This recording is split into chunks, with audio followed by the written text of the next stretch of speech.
नमस्कार, मैं हूं दिलजीत और आप देख रहे हैं गोरखपुर न्यूज। गोरखपुर में महायोगी गुरु गोरक्षनाथ शोधपीठ में दर्शन, संस्कृति और कृत्रिम बुद्धिमत्ता के संगम पर एक सेमिनार का आयोजन किया गया। इस अवसर पर मुख्य अतिथि के रूप में गोविंद बल्लभ पंत विश्वविद्यालय के कुलपति प्रोफेसर पूनम टंडन ने दीप प्रज्वलित कर कार्यक्रम का शुभारंभ किया। छात्र छात्राओं को संबोधित करते हुए कुलपति ने कहा, नाथ संप्रदाय भारतीय योग परंपरा का एक महत्वपूर्ण अंग है। इसने ध्यान और साधना के माध्यम से मानव जीवन को एक नई दृष्टि प्रदान की है। महायोगी गुरु गोरक्षनाथ भारतीय संस्कृति का अभिन्न हिस्सा है। उनके दर्शन और विचार आज के युग में भी प्रासंगिक है और तकनीकी एवं सामाजिक मुद्दों के समाधान में सहायक हो सकते हैं।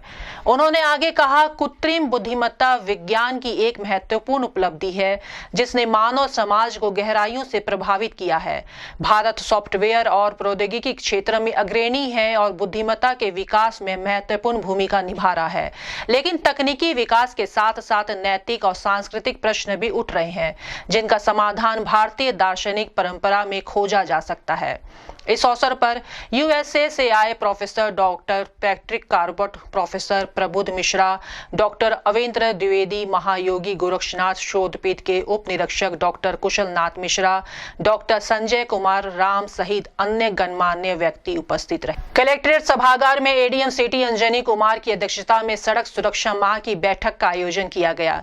बैठक में एडीएम ने कहा, कुछ दिन पहले मुख्यमंत्री ने सड़क सुरक्षा को लेकर वीडियो कॉन्फ्रेंसिंग की थी और सड़क दुर्घटना में होने वाली मौतों पर चिंता व्यक्त की थी। इसलिए सड़क दुर्घटनाओं में कमी लाने के लिए व्यापक जागरूकता अभियान चलाया जाना चाहिए। उन्होंने कहा, सभी ब्लैक स्पॉट्स को चिन्हित किया जाए। यदि कोई व्यक्ति सड़क दुर्घटना का शिकार हो जाए तो उसे तुरंत अस्पताल पहुंचाया जाए और यदि दुर्भाग्यवश मृत्यु हो जाए तो पीड़ित परिवार को तत्काल मुआवजा दिया जाए। हमारा लक्ष्य सड़क दुर्घटनाओं में कमी लाना है। इसके लिए सभी भारी वाहनों पर रिफ्लेक्टर टेप चिपकाया जाए ताकि खराब मौसम में भी उन्हें दूर से देखा जा सके। इस अवसर पर आरटीओ संजय कुमार झा, यातायात निरीक्षक मनोज कुमार राय सहित अन्य अधिकारी मौजूद रहे। गोरखपुर के बागागाड़ा में मंगलवार को एक ढाबे पर खड़ी लग्जरी बस में अचानक आग लग गई और वह पूरी तरह जलकर राख हो गई। बताया जा रहा है कि बस दिल्ली से गोरखपुर आई थी और शाम को यात्रियों को लेकर वापस दिल्ली जाना था। घटना के समय बस में कोई भी यात्री या चालक परिचालक मौजूद नहीं थे।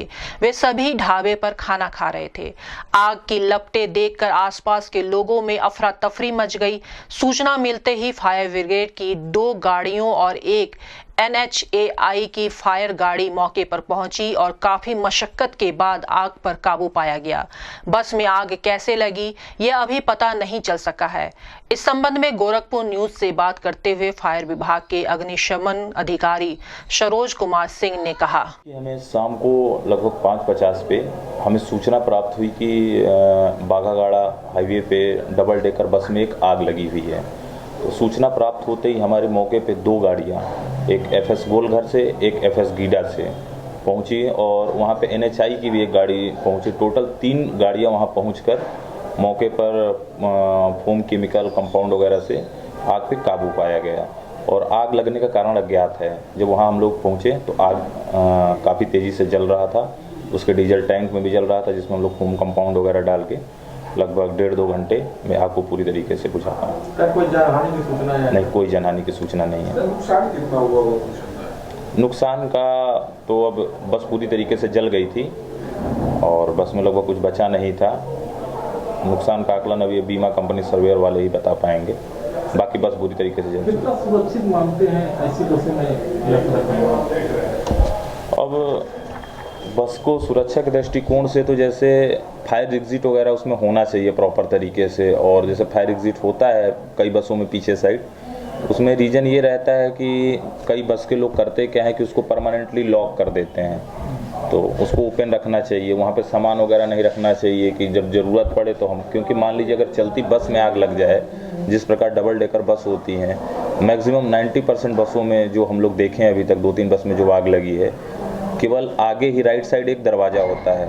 तो उस कंडीशन में अगर एग्जिट खुलने में समस्या हो गई तो अगर बस चल रही है तो काफ़ी जनहानि होने के चांसेस होते हैं। गोरखपुर वाराणसी मार्ग पर लगे टोल प्लाजा पर स्थानीय लोगों से टोल वसूले जाने के विरोध में अखिल भारतीय क्षत्रिय महासभा के जिला अध्यक्ष अश्वनी सिंह उर्फ लालू सिंह के नेतृत्व में एडीएम सिटी को एक ज्ञापन सौंपा गया। ज्ञापन में कहा गया कि गोरखपुर वाराणसी मार्ग पर हाल ही में शुरू हुए टोल प्लाजा पर स्थानीय लोगों से टोल वसूला जा रहा है, जो कि अनुचित है। स्थानीय लोगों को अक्सर शहर आना जाना पड़ता है और इस कारण उन्हें टोल का भुगतान करना आर्थिक बोझ बन रहा है। इसलिए स्थानीय लोगों को टोल से बरी किया जाए, जिससे कि स्थानीय लोगों को आने जाने में कोई असुविधा ना हो। इस संबंध से गोरखपुर न्यूज से बात करते हुए अखिल भारतीय क्षत्रिय महासभा के जिला अध्यक्ष अश्वनी कुमार सिंह उर्फ लालू सिंह ने कहा, जिलाधिकारी महोदय को ज्ञापन दिया गया है, वो इसलिए दिया गया है कि गोरखपुर वाराणसी मार्ग पर बेली पार में एनएचआई के ठेकेदारों द्वारा अवैध तरीके से लोकल लोगों से भी टोल टैक्स लिया जा रहा है, जो सरासर गलत है। और वह टोल टैक्स ज़बरदस्ती वसूली हो रही है। यह माननीय मुख्यमंत्री का जिला है, कोई अप्रिय घटना न हो, हम लोग वहाँ धरना प्रदर्शन नहीं कर रहे हैं। शासन प्रशासन संज्ञान ले, अन्यथा इसका परिणाम बहुत ठीक नहीं होगा। बहुत बड़ा जन आक्रोश इसके खिलाफ हो रहा है और लोग आक्रोशित हैं। हम लोग अभी सबको मना रहे हैं कि रुकिए, पहले अधिकारियों से अपनी बात अधिकारियों तक पहुंचाई जाए। जब नहीं मानेंगे तो आंदोलन की रूपरेखा तय की जाएगी और उसके खिलाफ आंदोलन किया जाएगा। आज एडीएम को आपने ज्ञापन दिया, क्या मिला? हम लोग जिलाधिकारी साहब के यहाँ ज्ञापन दिए तो उन्होंने कहा है कि मैं इसको दिखवा रहा हूँ और आप लोगों से अवैध वसूली और इस तरह लोकल लोगों से वसूली नहीं की। गोरखपुर के रीजनल स्पोर्ट्स स्टेडियम में 8 जनवरी से 9 जनवरी तक चल रही गोरखपुर महोत्सव के तहत एक जिला स्तरीय बालक और बालिका बैडमिंटन प्रतियोगिता का आयोजन किया गया, जिसके संबंध में प्रशिक्षक श्याम लाल ओझा ने बताया कि गोरखपुर महोत्सव के तहत 8 जनवरी से 9 जनवरी तक बैडमिंटन प्रतियोगिता करवाई जा रही है। इस प्रतियोगिता में अंडर 19 वर्ग के कुल 150 खिलाड़ी भाग ले रहे हैं। 2 दिवसीय इस प्रतियोगिता में बेहतर प्रदर्शन करने वाले खिलाड़ियों को पुरस्कृत किया जाएगा। इस संबंध में गोरखपुर न्यूज से बात करते हुए रीजनल स्पोर्ट्स स्टेडियम के प्रशिक्षक श्याम लाल ओझा ने कहा, इसमें जो है जिला स्तर पे ये प्रतियोगिता है, जिसमें अंडर 19 बॉयज और गर्ल्स के सिंगल्स और डबल्स के रूप में हो रही है। इसमें कम से कम 150 बच्चे भाग ले रहे हैं, लड़के लड़कियां दोनों मिला के 150 के आसपास भाग ले रहे हैं। जो जीतेगा उसको पुरस्कार मिलेगा, जो सिंगल और डबल जो जीतेगा, जो पुरस्कार होगा उसको पुरस्कार मिलेगा।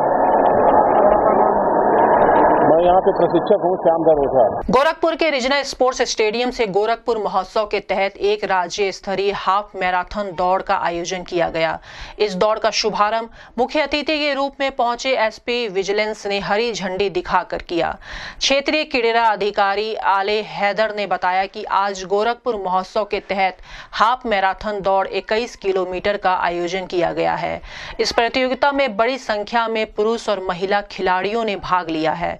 यह दौड़ रीजनल स्पोर्ट्स स्टेडियम से शुरू होकर छात्र संघ, पैरलेगंज, नौकायान, सिकटौर चौराहा होते हुए वापस रीजनल स्पोर्ट्स स्टेडियम में समाप्त हुई।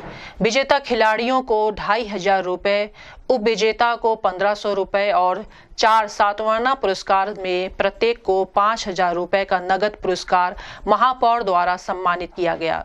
इस संबंध में गोरखपुर न्यूज से बात करते हुए क्षेत्रीय क्रीड़ा अधिकारी आले हैदर ने कहा, अब आपकी बारी है, अपने को गर्म रखें, अवसर पर बड़ी मुहावरत करते रहे। मौसम की चुनौती पर मिल रही है, लेकिन आप खिलाड़ी हैं। उसमें सभी कॉम्पिटिशंस होते हैं। उसी के अंतर्गत आज हाफ मैराथन दौड़ 21 किलोमीटर का आयोजन किया जा रहा है, जिसमें भारी संख्या में खिलाड़ी पुरुष और महिला वर्ग में भाग ले रहे हैं। इसी एक कैश प्राइज में दिया जाता है। फर्स्ट प्राइज 25,000 रुपए, 20,000 रुपए और तृतीय 15,000 रुपए और 4 सांत्वना पुरस्कार 5-5 हजार रुपए के हैं। ये इनमें जो खिलाड़ी प्रथम 7 स्थान प्राप्त करेंगे सबको कैश प्राइज दिया जाएगा। ये बहुत ही महत्वपूर्ण अवसर है और ये राज्य स्तरीय मैराथन हाफ मैराथन दौड़ है। इसमें बहुत ही खिलाड़ी यहाँ के गोरखपुर के बढ़ चढ़ के बड़े जोश और खरोश के साथ भाग ले रहे हैं। हम आशा करते हैं कि बहुत ही कुशलतापूर्वक इसका संपन्न हो और उसके पश्चात माननीय महापौर द्वारा इन खिलाड़ियों को कैश प्राइज दिया जाएगा। सर ये कहाँ तक जाएंगे लोग? ये यहाँ से रीजनल स्टेडियम से स्टार्ट होकर और छाछन चौराहा, पैडलेगंज चौराहा, देवरिया बाईपास, सिक्टौर चौराहा और वापस उसी रूट से 21 किलोमीटर कवर करते हुए रीजनल स्पोर्ट्स स्टेडियम के अंदर मैदान में समाप्त होगी।